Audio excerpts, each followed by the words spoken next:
exatamente o mesmo clima que nós vivemos hoje. Todos os analistas militares dizem que nós estamos vivendo um clima de pré-guerra. A guerra já está deflagrada na Ucrânia, a guerra já está deflagrada em Israel, e as alianças de guerra estão sendo montadas. Vamos para mais uma homilia do Padre Paulo Ricardo, e essa homilia é uma homilia que vai nos deixar muito preocupado com a declaração do Padre Paulo.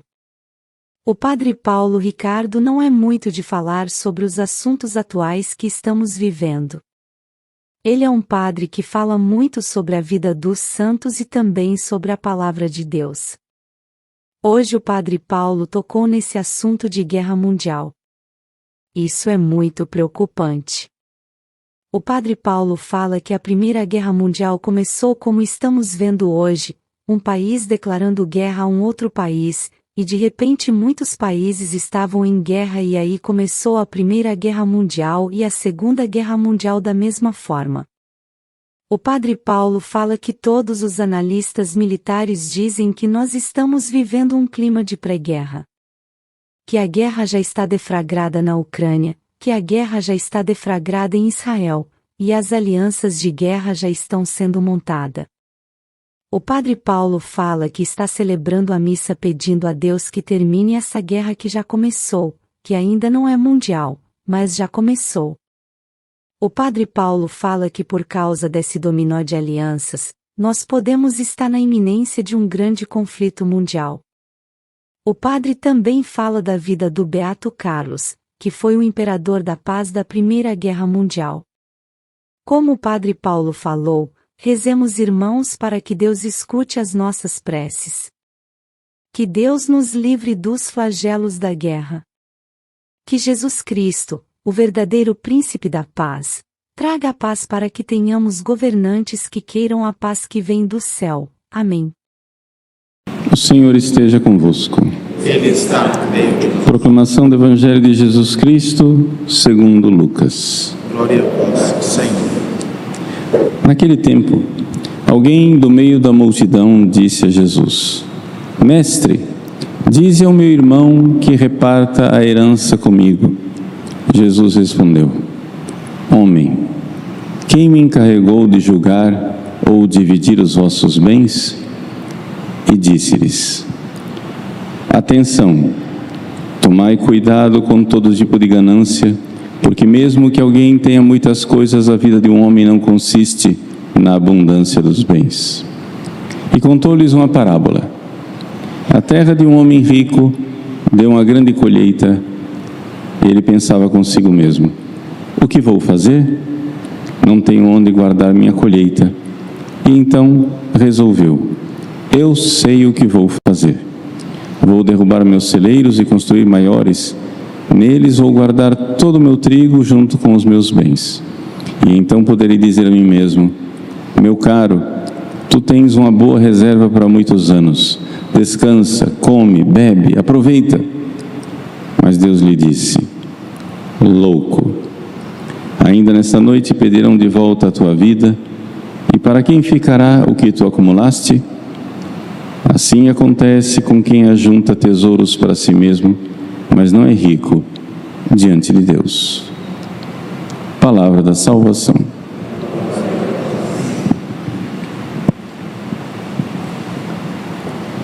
Meus queridos irmãos e irmãs, celebramos hoje um beato que foi um grande santo dos nossos tempos.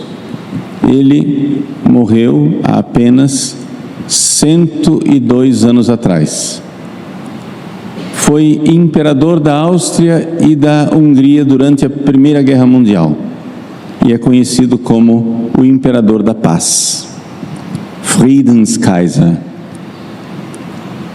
Quem foi o Beato Carlos? O Beato Carlos, ele não nasceu para ser imperador.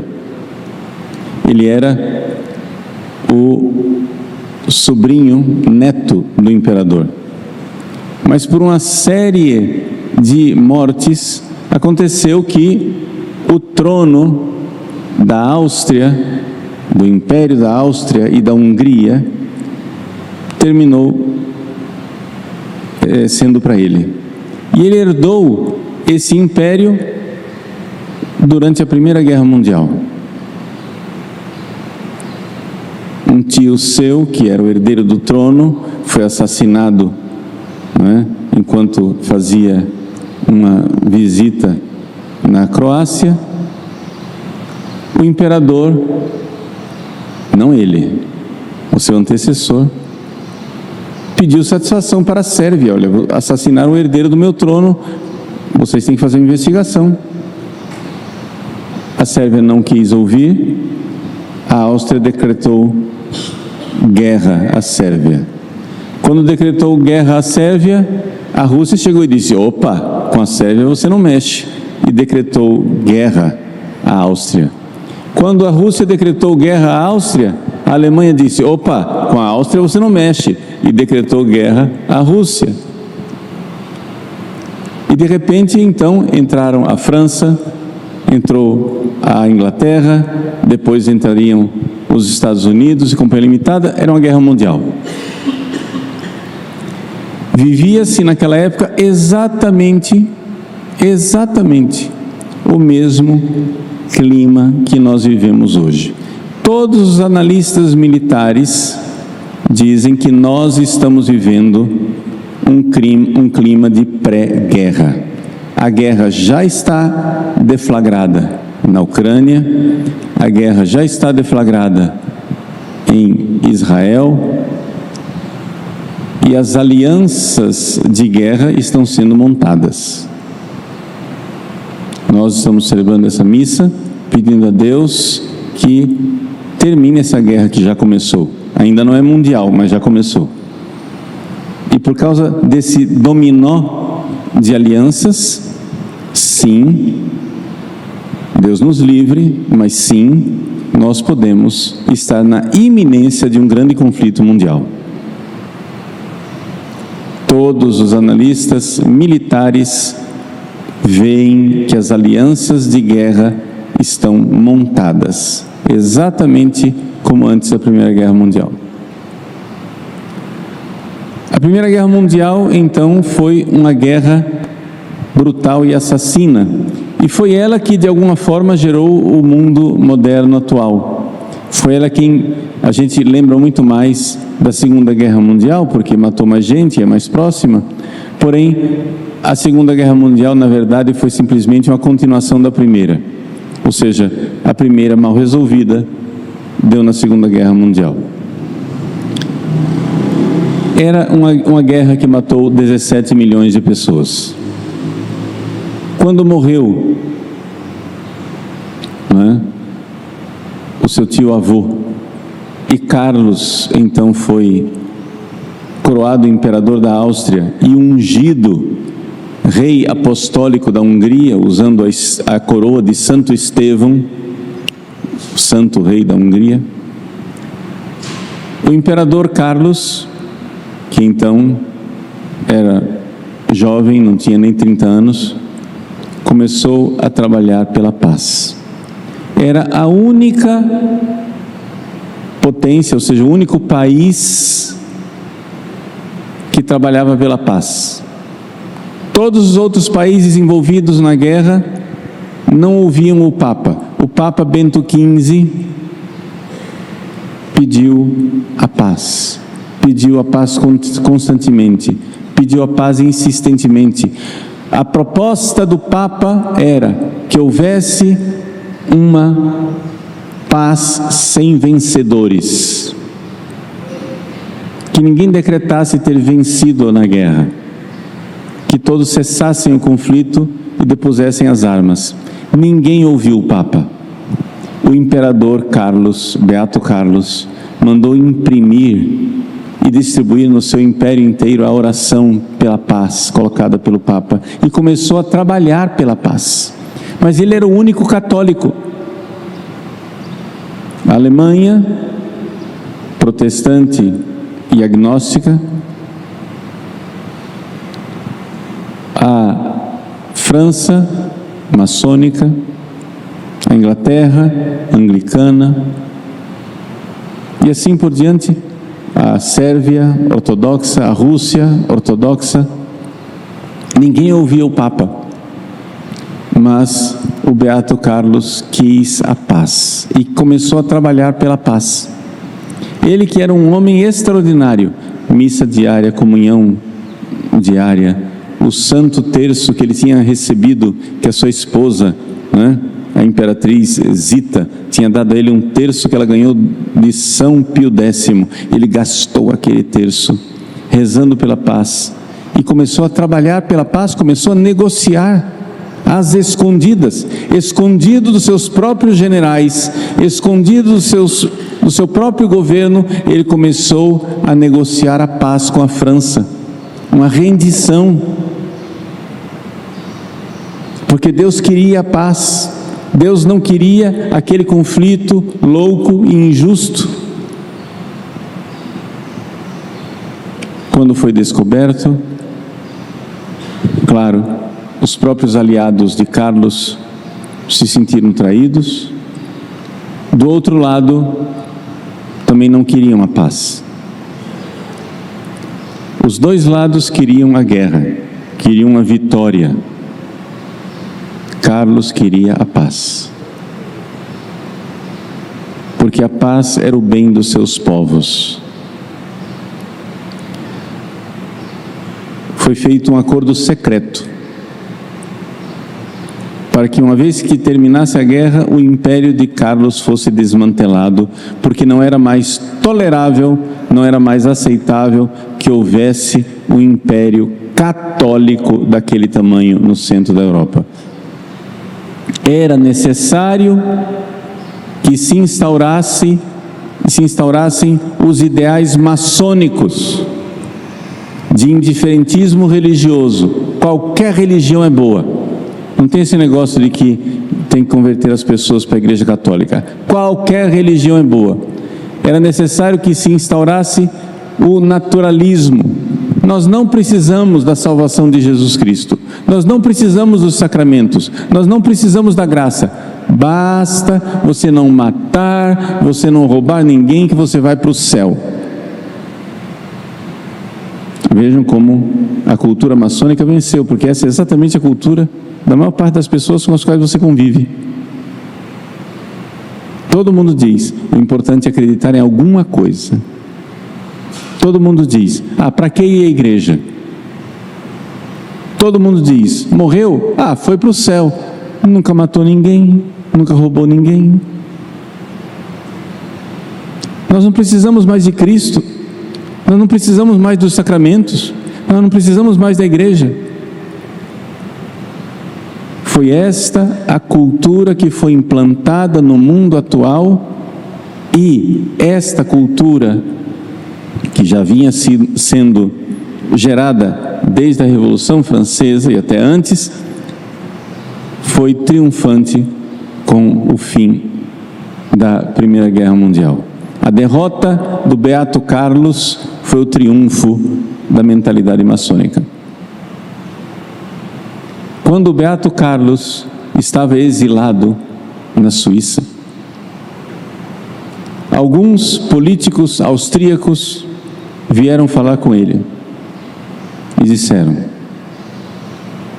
nós estamos dispostos a restaurar a monarquia e colocar o senhor de volta no trono, mas o senhor tem que aceitar o divórcio, o senhor tem que entregar a educação das crianças para as escolas públicas, nada de escolas católicas. O senhor tem que aceitar os ideais liberais, ou seja, os ideais maçônicos. Beato Carlos disse: não. Os seus amigos e conselheiros, amigos íntimos, disseram: mas, majestade, aceite, eles estão entregando o trono de volta para o senhor. Beato Carlos respondeu: eu não aceito receber das mãos do diabo aquilo que eu recebi das mãos de Deus. Ele foi imperador católico, legítimo, ungido e coroado com a coroa de Santo Estevão. Se não é para ser um imperador católico, eu não vou fazer pactos com o diabo para receber de volta aquilo que é legitimamente meu. Tanto que ele jamais abdicou, ele nunca renunciou ao trono da Áustria, ele foi tirado e saiu pacificamente para que os seus súditos não tivessem que derramar sangue. É o imperador da paz. Morreu pobre, vivendo de favores de amigos, na Ilha da Madeira aos 34 anos de idade. Tal era a pobreza que ele contraiu pneumonia e, com grande alegria, sempre aceitou tudo das mãos de Deus. Na hora da sua morte, pediu que seu filho mais velho entrasse no quarto para que o filho pudesse ver como morre um homem temente a Deus e aprendesse a morrer. O milagre que beatificou o Beato Carlos da Áustria foi feito aqui no Brasil. Aqui no Brasil houve uma cura no Paraná, portanto, com isso o Beato Carlos mostra a sua união com o Brasil. É interessante que a nossa primeira imperatriz,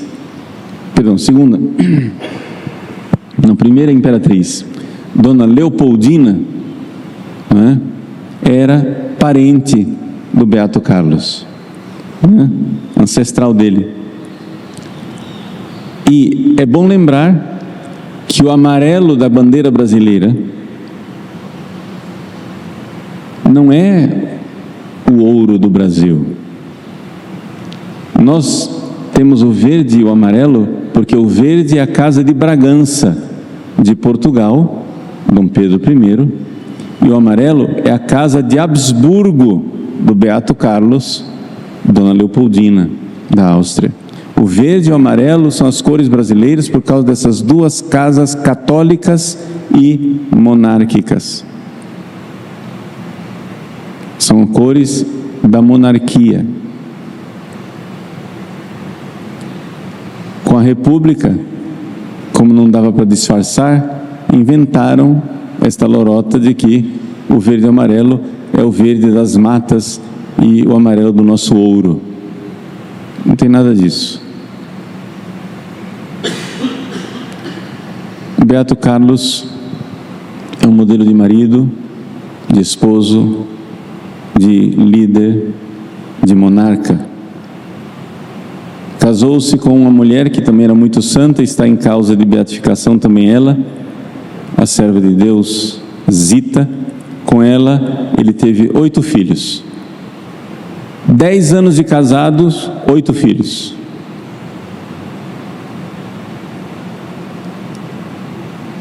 O Beato Carlos é um exemplo necessário para os nossos líderes. A paz. Paz sem vencedores. Quando proclamamos a paz sem vencedores, proclamamos a vitória de Deus. Mas isso só é possível se Jesus for o príncipe da paz que reina nos corações. Então rezemos que Deus nos livre do flagelo da guerra, que Deus nos dê governantes que verdadeiramente queiram a paz e para isso sejam submissos à vontade de Deus e de nosso Senhor. Que o Beato Carlos seja também exemplo para tantos jovens que, casados, cumprem sua vocação de verdadeiro esposo e verdadeiro marido.